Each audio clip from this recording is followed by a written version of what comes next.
Pertama terkait dengan kebijakan. Jadi kami di dalam koalisi perubahan untuk persatuan, ini pembahasannya sudah bicara tentang misi apa yang akan dibawa. Dan misinya adalah misi menghadirkan keadilan bagi semua. Dari dulu kita sampaikan. Itu artinya kita ingin serius membereskan soal ketimpangan. Yang sudah makmur, alhamdulillah diteruskan. Tapi yang masih tertinggal, ini yang harus diberikan solusi. Karena itu kenapa kita bicara tentang kemiskinan. Untuk bisa membereskan soal ketimpangan dan bisa menghadirkan rasa keadilan. Jadi di sini pembicaraannya sudah tentang apa rencana yang akan kita lakukan. Itulah sebabnya kalau teman-teman lihat proses yang sekarang kita lakukan berbeda dengan yang lain-lain. Karena ini proses politiknya sudah beres dulu.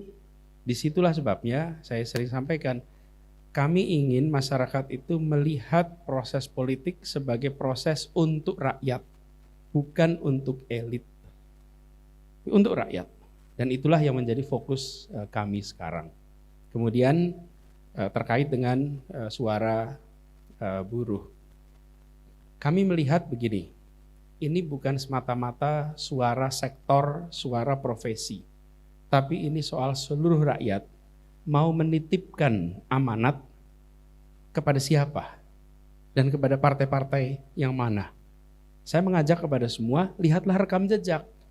Lihatlah rekam jejak, karena rekam jejak itulah yang menjadi dasar paling otentik untuk memprediksi ke depan. Apakah rekam jejaknya membela kepentingan semua? Apakah rekam jejaknya memprioritaskan keadilan atau sebaliknya? Dan di situ kami tawarkan apa yang sudah dikerjakan di Jakarta dengan buruh. Dan banyak sekali yang kami kerjakan bukan sebagai atraksi politik. Tadi ceritakan Pak Arief, saya datang kepada tokoh-tokoh buruh, bicara dengan tokoh buruh, tidak ada postingnya. Tidak ada mengundang media, bukan, karena itu bukan atraksi, kami mau menghadirkan solusi. Dan kami ingin mereka yang kami ajak bicara itu percaya bahwa gubernur datang ke rumah saya, gubernur diskusi dengan para buruh untuk mencari solusi keadilan. Bukan untuk menciptakan persepsi di luar sana tentang si gubernur. Biarkan nanti sejarah akan bercerita tentang apa yang dikerjakan di masa lalu. Dan itu yang kita kerjakan konsisten di Jakarta. Jadi teman-teman mungkin gak dengar pada waktu itu, gak apa-apa. Tapi biarlah kelak jadi menjadi cerita sejarah kita. Nah, ini akan terus kami jalankan. Serius untuk menyelesaikan masalah-masalah yang terkait dengan keadilan, masalah-masalah yang terkait hubungan industrial. Jadi bagi para buruh, para pekerja di seluruh Indonesia, ketika akan menitipkan amanat, lihatlah rekam jejak. Baik itu pribadi maupun kepartean. Ya. Lalu soal wakil, saya rasa lebih besar daripada itu. Karena ini bicara tentang agenda dan tentang nama-nama. Kalau terkait dengan pimpinan partai atau anggota partai, maka mereka yang berada di dalam koalisi otomatis. Jadi kalau ada aspirasi untuk mengusulkan seseorang dari partainya, maka partainya harus menjadi bagian dari koalisi. Kalau tidak menjadi bagian dari koalisi, ya tidak fair. Ini kan prinsip yang sangat sederhana. Itu ya, makasih. Jadi kaitan dengan tadi kemungkinan bergabungnya partai lain dalam koalisi kami ya tentu sangat terbuka. Silakan, kita akan terbuka ahlan wa sahlan bagi partai-partai yang ingin bergabung dengan koalisi kami, PKS, Demokrat, dan Nasdem. Nah, tentu kita ingin tadi menyamakan bahwa platform yang akan kita perjuangkan adalah platform yang sama, termasuk di antara tadi yang dipertanyakan adalah kaitan dengan masalah-masalah ekonomi, khususnya juga dengan dunia pekerja, itu akan kita perjuangkan bersama. Ya, sepakat nggak dengan platform yang akan dibuat oleh kami?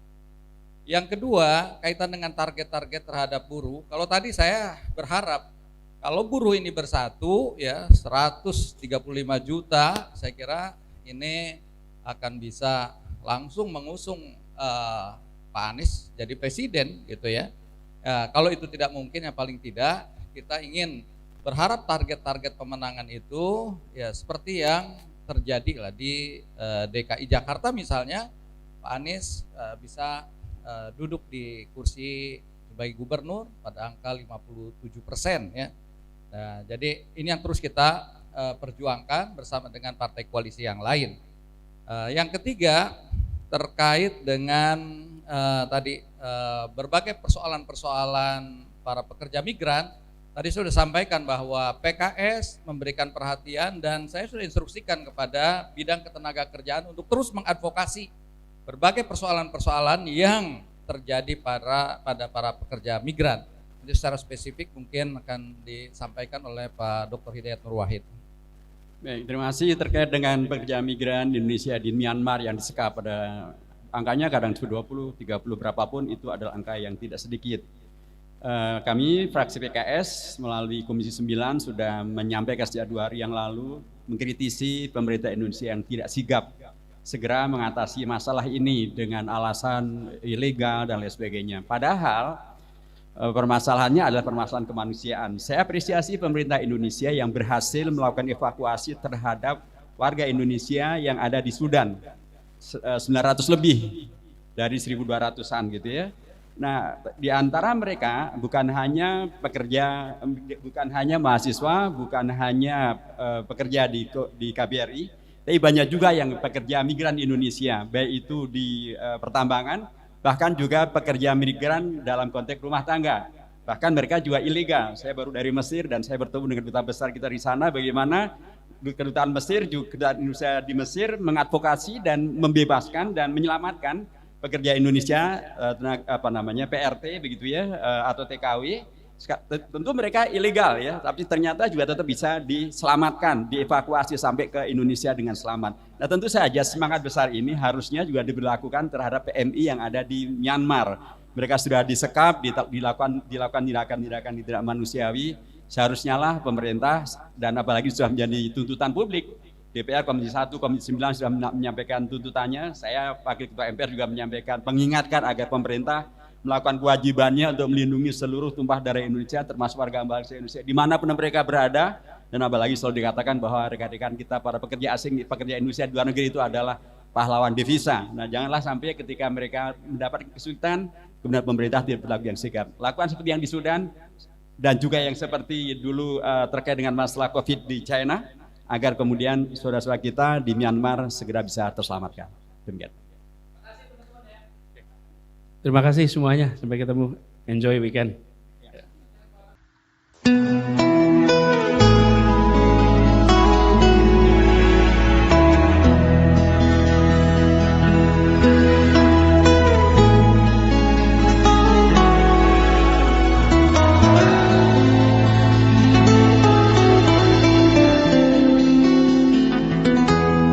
Ketika matahari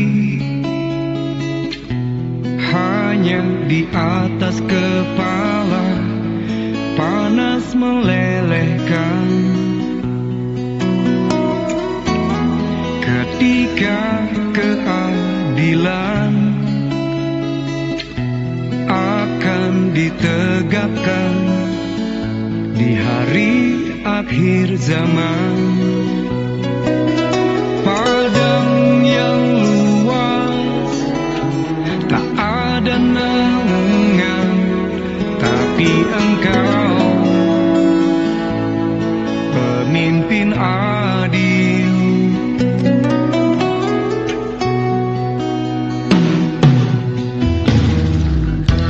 Setiap manusia ada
maka adillah kau pemimpin.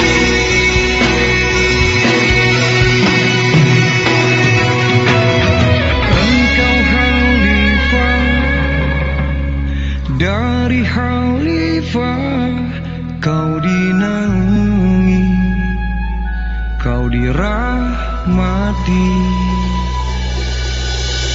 Tapi engkau khalifah dari khalifah, kau dinaungi, kau diselamatkan.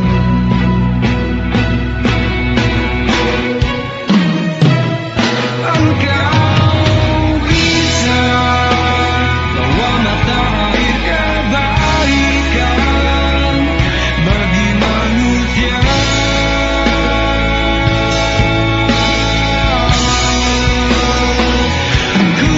Kuasamu juga bisa menenggelamkan umat manusia.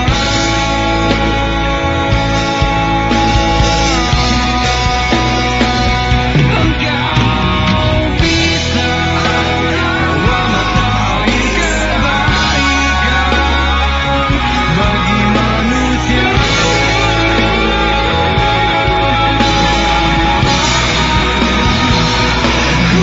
Kuasamu juga bisa menenggelamkan umat manusia.